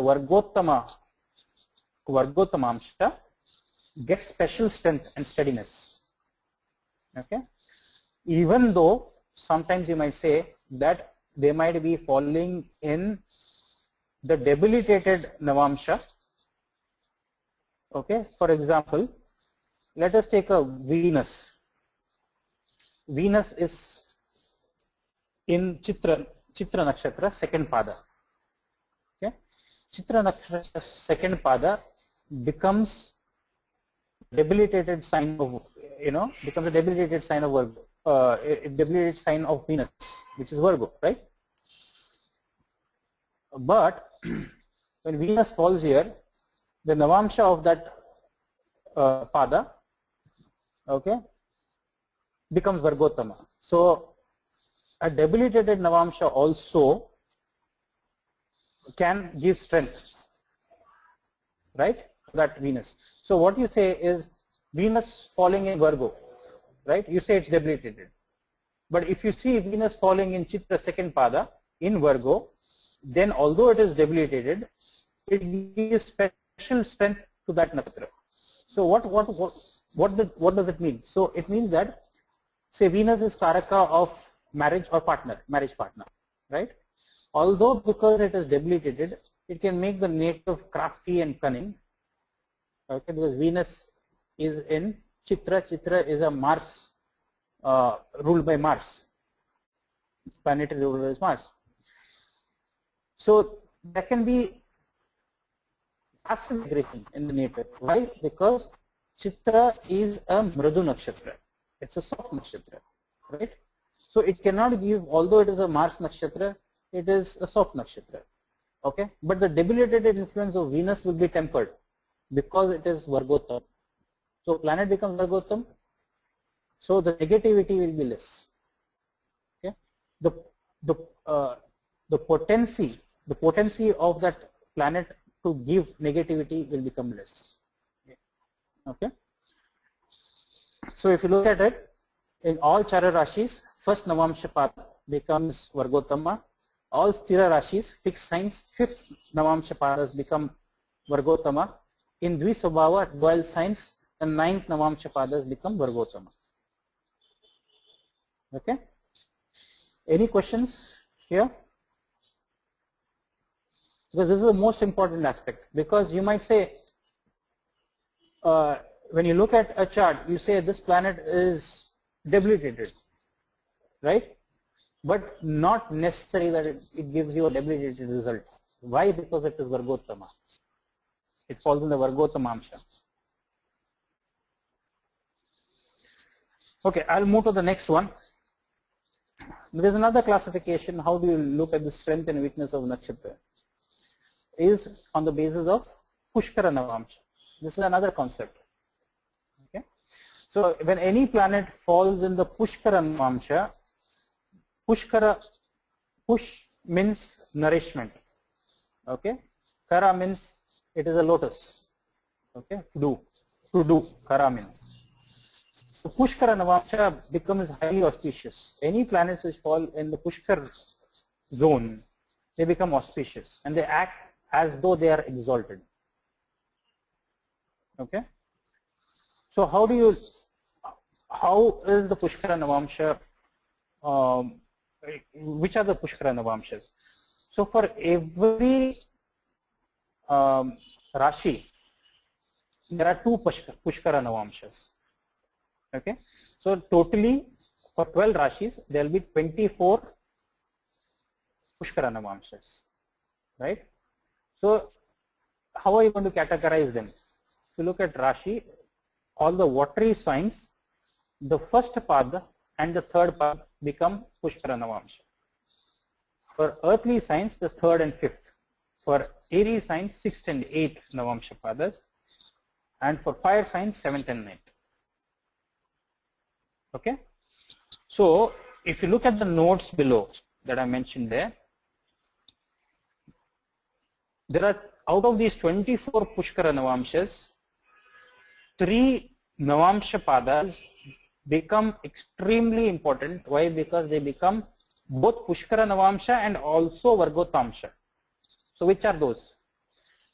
Rohini in the second pad, Punarvasu in the fourth pad, Uttarashada in the first pad. So these, any planet which falls in any of these 3 pads, okay, becomes extremely powerful. Why? One is because it is Vargotamsha, okay, so it becomes powerful.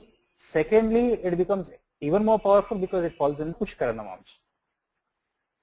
Okay, so any planet, let us say for example a Rohini, if a moon falls in Rohini second pad, it is supposed to be the best position for moon to be in.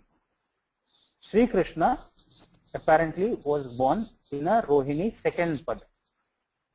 Okay, Shri Ram is supposed to have his, again this can be debated, okay, because there is no way you can go and correlate that and you can find, but this is what it is believed. It is believed Sri Ram had a Lagna in Punarvasu fourth pad. Okay. So if you look at it, it is very easy for you to arrive and know which is the Pushkara Navamsha. Okay. The first pad of all Surya nakshatras, Kritika, Uttara Falguni and Uttarashada are Pushkara Navamshas. Okay. Second pad of all moon nakshatras, Rohini, Hasta, Shravana, Saturn nakshatras, Pushya, Anuradha, Uttarabhadra and Jupiter nakshatras. So second pada of Moon, Saturn and Jupiter nakshatras become Pushkara Navamsha. Okay. In the third pad of Venus nakshatras become Pushkara Navamsha. Fourth pad of Rahu, Sun and Jupiter nakshatras become Pushkara Navamsha. Okay. So from this what you can infer is, okay, if more planets congregate in the Sun and the Jupiter nakshatras, there is a greater chance that they would fall in either the Vargotamsha or the Pushkara Navamsha. Why? Because the first pad of Sun and the fourth pad of Sun, okay, the second pad of Jupiter and the fourth pad of Jupiter, all these are Pushkara Navamshas. So Sun has two pads which are Pushkara Navamshas, Jupiter has two pads which are Pushkara Navamshas. Okay. So more planets sitting in Jupiter and Sun nakshatras, there is a high probability that they would be in the Pushkara. Now another observation that you have to note here is there are no Pushkara Navamshas in Mercury nakshatra, Mars nakshatra and Ketu nakshatras. Okay. So it gives you to tell you that Ketu being the nakshatra of Ashwini, Magha and Mula, they are the first nakshatras of the 9 planets. The 9 nakshatras. If you break them into 999 nakshatras, 27 nakshatras, the first is Ashwini nakshatra of the first set of 9 nakshatras. The second set of 9 nakshatras Magha becomes, third set it is Mula. Okay. That gives you to tell you Ketu is a moksha karak. Okay. And it is very unlikely that any planet which falls in these nakshatras, they cannot achieve Pushkara Navamsha. Okay. Mars becomes the middle nakshatra for all the first 9, the second 9 and the third 9 nakshatras. Okay. Because if you look at Mrigashir, it is the 5th nakshatra. Okay. If you look at Chitra, it becomes the 14th nakshatra, which is middle of the second set of 9 nakshatras. Okay. They do not have any Pushkara Navamshas. And then Mercury. Okay. Mercury nakshatras also they fall in the Gandanta zone, so there is no Pushkara Navamsha. So is there any questions here? This is the most important aspect, because if you do not understand this and if you are not clear on these, then it becomes difficult for you to make an analysis just based on nakshatra deities, based on symbology, based on nature, quality of nakshatras. This is very, very important. Any queries? Arjun, there's a one from Anna where she says that I have such chart with Venus in 2 padas but no problem with Venus. What 2 padas? Venus. I have such chart with Venus in 2 padas dash no Which problem. padas? Second Chitra. Second Chitra. Okay. Oh, okay. That explains, you know why. Because although Venus is sitting in Chitra or it is sitting in Virgo, they don't have problems because they are falling in the Virgo Tamsha. Correct? That is what you wanted to say. Yeah, what she has written, I have just said. Could you bring Anna online? Could you bring Anna online on cam? Yeah, right away.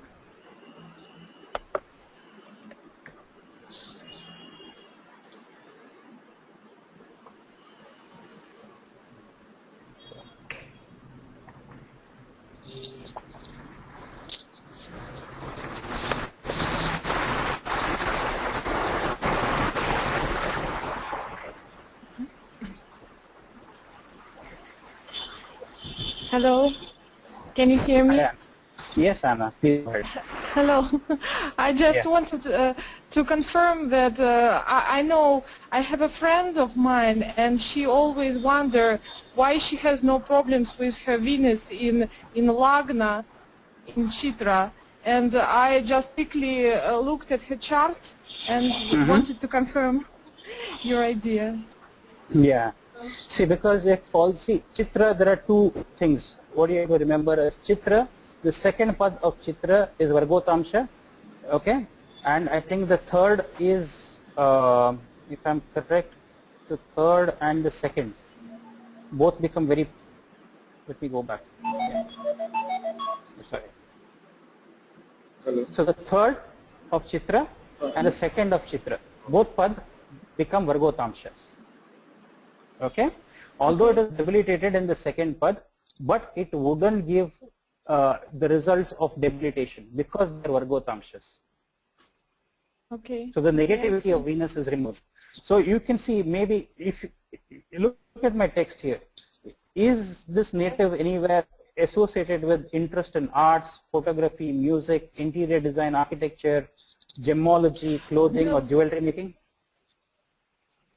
No, she's mostly associated with teaching, I think, and working with children, performing something like this. Right. But she's a creative nature. She is kind of beautiful, and she is very soft and person, and Venus is very much in her appearance and character. Yeah, because this is a female native. Now, if it was a male chart, okay, and having Venus having in Chitra second would make his spouse being interested in this. Now, Venus becomes self in this chart, example chart that you're talking about. Okay, I see. So, yeah, so these aspects become very important, and this is what is defining aspects of nakshatras. Why? Because no other person who studies astrology would say, okay, Venus is in Virgo, it is debilitated, right? That's what the universal acceptance is. No, because they fall either in Vargotamsha, then they do not give that results, or even if there are problems of debilitation, they will be overcome. Okay? Yes, I see. That's very interesting. Yeah. So remember, I reiterate again to all the people who are here, Rohini second pad, Punarvasu fourth pad, and Uttarashadha first pad becomes extremely important because they are both Pushkara Navamsha as well as Vargotamsha. So out of 24 Pushkara Navamshas, okay, 3 of them are extremely powerful. Okay, thank you. Okay. I'll switch myself. Sure, sure. Anything else? And before I go to the last aspect of strength and weakness of nakshatras, okay, I'll quickly go there. This is actually, yeah. My camera. Oh, okay. Vishwajit sir again requested for the answer of his question because the moment you started speaking, his electricity went off, so he was disconnected. Okay, what was his question? See his Can complete you bring him question. online? Yeah, Can you I'm bring him bringing online so that good. yeah, Yeah. yeah.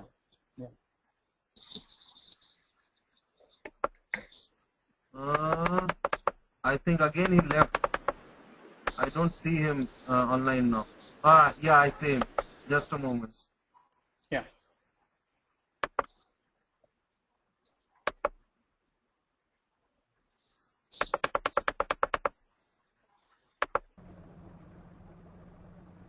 Vishwajit sir, you are online. I have requested for webcam. You can just start your webcam and ask the question.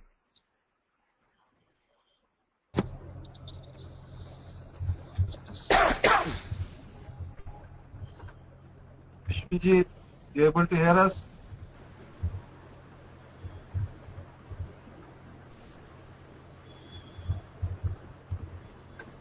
Yeah, nice. Okay, seen some problem. Arjun, we will go ahead. Okay. Fine. I'll go to the next one. The next The next thing that we're going to talk about is, these are called as Pushkara Bhavas. Okay, these are Pushkara signs, or these are Pushkara Bhaga. Okay, these aspects, these particular degrees of Pushkara Bhaga also become important when planets fall in these degrees. Okay, so the degrees are being classified, and I've also given which pad it falls in. Okay, but if any planet falls at 21 degrees Aries, okay, or 19 degrees Leo, or 23 degrees Sagittarius, then it becomes the Pushkara Bhaga. Okay, they are different. Pushkara Bhaga is Pushkara Navamsha. Pushkara Bhaga is a specific degree in the zodiac. When any planets fall in these degrees, then again it gives the same result of exaltation. Okay. So if you look at say Leo, 19 degrees, it falls in Purva Falguni. So anybody who has any planet sitting at 19 degrees in Leo, okay, can give you the result of exaltation. Okay, or if it is falling in, so let me give you just one another observation. If a planet falls at 15 degrees Taurus, okay, it becomes extremely powerful. Why? Because at 14 degrees it is in Pushkara Bhaga. At 14 degrees it is also Rohini second pad. It is also the Vargottama pad. So there can be any other place in the zodiac which can be better than this. So 14 degree Taurus, if a moon falls in 14 degree Taurus, can be the best position for the moon to be in. Why? Firstly, moon it's falling in its own nakshatra, Rohini nakshatra. Okay. Second, it is falling in Pushkara Bhaga. Thirdly, it is falling in Vargottama Amsha. Fourthly, it is falling in the Pushkara Navamsha. Okay. So any questions here? I think I'm done with at least this set of nakshatras. So if there is any collective questions that you want to ask, because see, this is a extremely huge topic.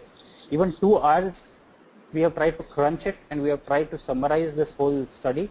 It is a vast subject. We can take months to even and sit and analyze how nakshatras operate. Any so any other observations or questions, thoughts, observations, any suggestions? So what you have to look at, let me go back and say, the most important aspects of nakshatras, if you look at, become the first table here. So the deities become very important. The symbology associated with the nakshatras become important, very important. Then the animals, okay, become very important. Okay, and then finally we look at how to look at the strength and weakness of planets when they sit in different zones in the nakshatras. That is Vargotamsha, Pushkara Navamsha and Pushkara Bhaga.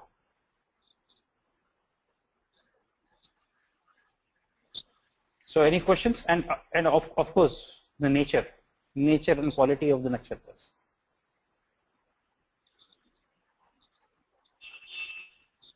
So there was another question I feel by Vishwajit. So he said for Graha Pravesh, also Sthira Nakshatras are also very good. Okay, for housewarming. Sthira Nakshatra is fixed and permanent. So anything related to Rohini and all the Uttara Shada, Uttara Falguni, Uttara Bhadra. I have already mentioned Uttara Shada was one of them. Pushya is another. In addition to that, Rohini, Uttara Falguni and Uttara Bhadrapad are good nakshatras for housewarming or Graha Pravesh. I think Vishwajit had asked a question. I don't see that right now in the questions panel. Can everybody hear me? Yeah. He had asked a question, what if the wife is making the EMI payment and the payment wife is making and even the husband is contributing a little bit. The primary question is, his query was, whose chart is to be taken? I think so, something like that. I vaguely remember now. I wish Vishwajit was online. And in such cases, the man of the house is the man of the house, one. Second is in whose name the property is registered. If it is the man of the house, you take the man of the house. If it is the lady of the house, you take the chart of the lady of the house. If both are the case, but the one who is the primary registrant, his chart overrules. If you can use both the charts, fine, good enough. Otherwise, the one who is the primary registrant, his chart becomes predominant. Am I clear? Correct. We have a lot of noise coming in from somewhere. The question was, EMI goes from wife's salary, but a sum is also paid by husband. House is registered with other's name. For Grey Pravesh, House is registered with? Can you be clear again? Other name. Other name means whose name? Other than husband and wife. For Grey Pravesh, whose nakshatra should be considered, husband or wife? Husband always, No, as whose per name? Hindu, husband always as per Hindu system. In our system, the husband is a dominant personality. You can register in somebody else's name, fine. But who's going to rule the house? Who's going to control the house? Who's going to make the hard decisions? Who's going to bring the bread on the table? Whom do you want it to be lucky for? That is more important. Whom do you want it to be lucky for? Am I clear, Rohit? Yeah. Vishwajit also replied that he got it. My ideal suggestion is to save tax or in some other scenario, people do register in somebody else's name. But always remember, when you register on somebody else's name, a house, that person's luck you also bring. Good luck or bad luck, both.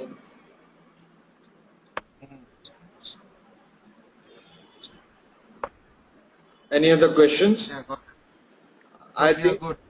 I think our session has gone beyond 2.5 hours now, and I must apologize. Yeah, 2 hours. I must apologize. Oh, it's 2 hours exactly? Yeah, 2 hours. Okay, and I must apologize for the technical problems we faced earlier. And I'm hoping that Rohit and Yuvraj will sort it out after 3 weeks of technical problems. Finally, I think by next week we should sort this out. I thank everybody. If anybody has any question, fine. Otherwise, I think we'll call it a day. And I must thank Dr. Arjun Pai for coming and teaching us quite good knowledge on Nakshatras. And I'm quite sure everybody loved it.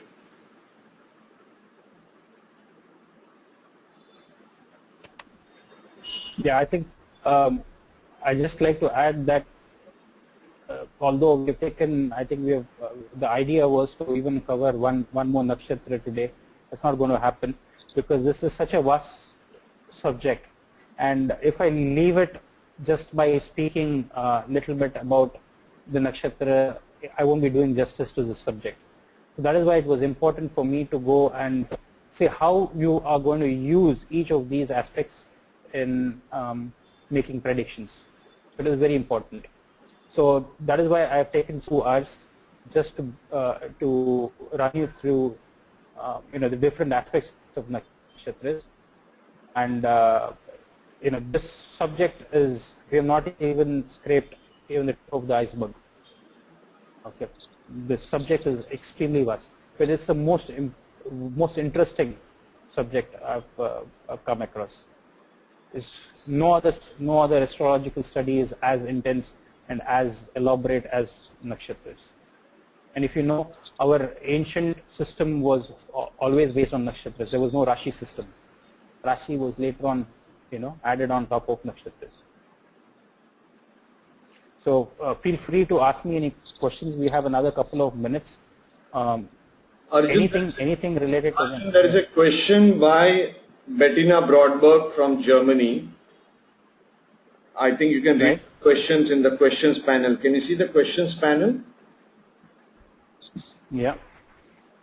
See on the top right in the answer section. I can't see. Thank you. Very good. I can't see them. Why is that?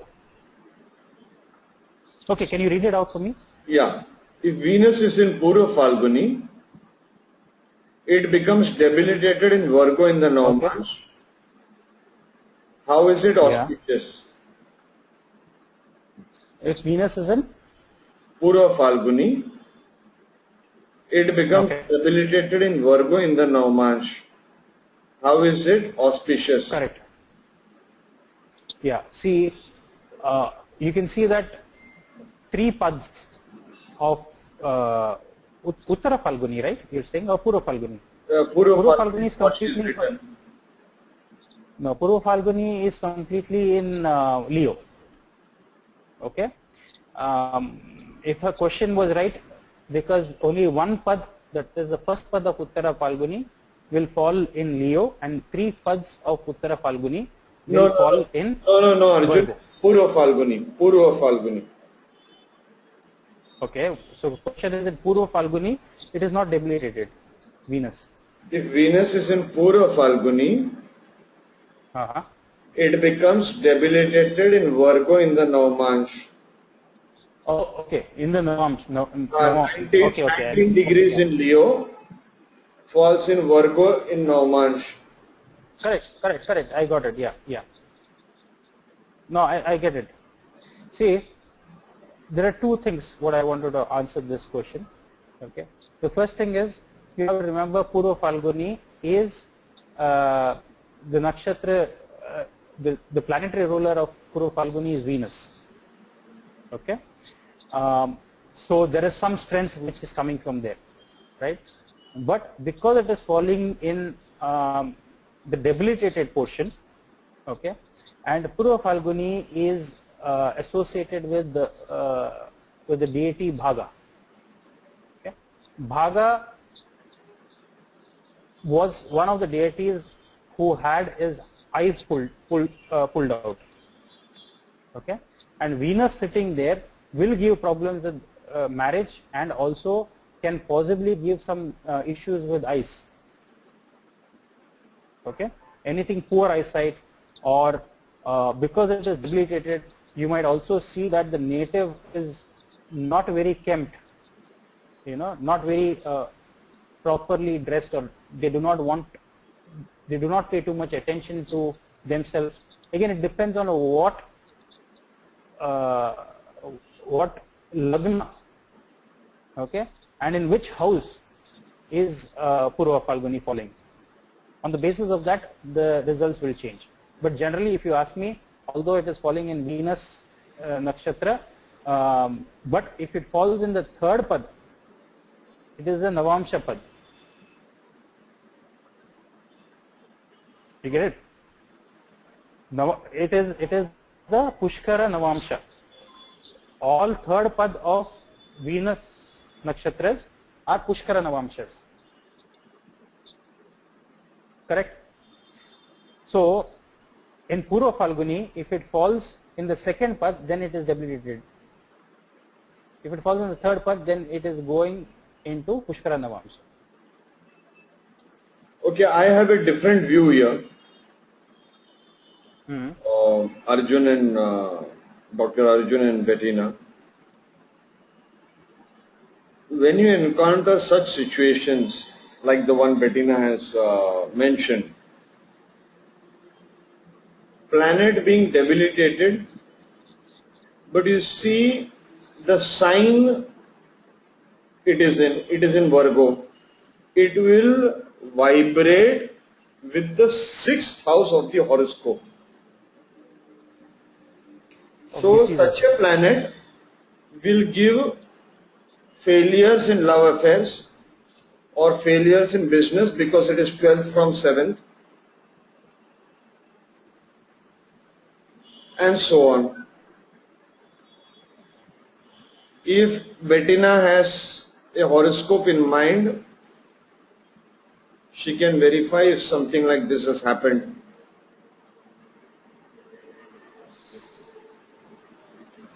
Or if Bettina can say, if this native is aged native, if she can verify if there have been any issues or problems with inheritance for this native who has Venus in the second, okay, or fights over inheritance.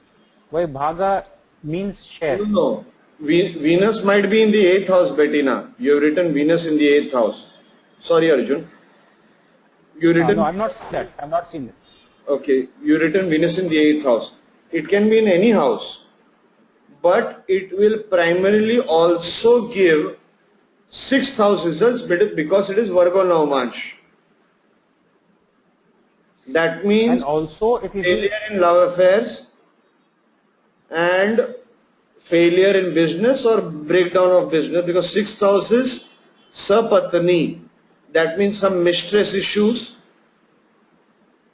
other person issues, or scandals. other person, triangle, whatever you want to call it. And business also having a closure of business or something like that. Because Virgo is 12th from 7th. Can you verify that, Bettina? Another thing is because it is falling in the Bettina 8th house. just replied. I see both applies. And even scandals, sex scandals could be a thing because it is in the 8th house.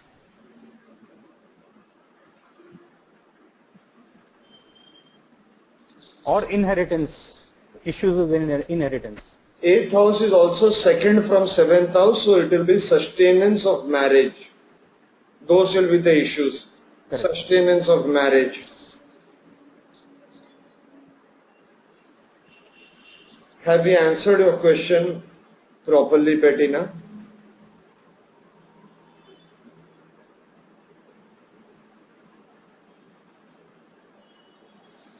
See, another thing, Bettina, what I would like to add is Purva Falguni is also a Ugra Nakshatra. It's a fierce and a severe Nakshatra, right? So any marital issues will not be normal. They will always have some fears background to it. The fights could be, not normal fights. It could be real fierce fights. Or Bettina, fights over inheritance also. can we bring Bettina online, Rohit? It's difficult because Arjun cannot see the questions panel. Can we bring Bettina online? Hello. Hi, Bettina. Can you hear us? Hello. Can you see us? Yes, also? yes, I can hear you. I can see you, yes. Okay, but we can't see you. Here I am. Hello, from Germany. Hi. Yep. Hi, Bettina. Can you put your webcam on? Hello. It's always nice to connect with the face. Hello to both of you. Okay. Yes, it's interesting because I'm running, my moon is in Libra, ruled by Venus. So 8th house got activated, and this is when the trouble started. So that's why I was questioning the auspiciousness of Okay. Phalguni. But one quick question, it need not match because the horoscope you're talking about I have not seen, but one quick question. Do you remember vaguely if the native was sleeping on a bed, the bed on which the native was sleeping, was there a crack or was there some form of defect on the bed, on one of the legs? Absolutely. In the front, Absolutely. in the front leg, in the front leg of the bed. In fact, yes, there was. Do you remember which Actually, leg? yes, there was. Do you remember which leg? It wasn't a leg, it was a futon bed, and it had a wooden panel in front and on the side. And when I bought it, it was shipped to me and it was damaged while in the shipping. And so the back part always kind of, it wasn't stable, and it would kind of fall to the back. This actually happened, yes. And how many months or years after the bed was bought was there a problem in marriage or relationship? Well, yeah, I guess the problems kind of started a little bit earlier, but it took about 3 years precisely for the move to happen. And what is the lagna of the native? Capricorn.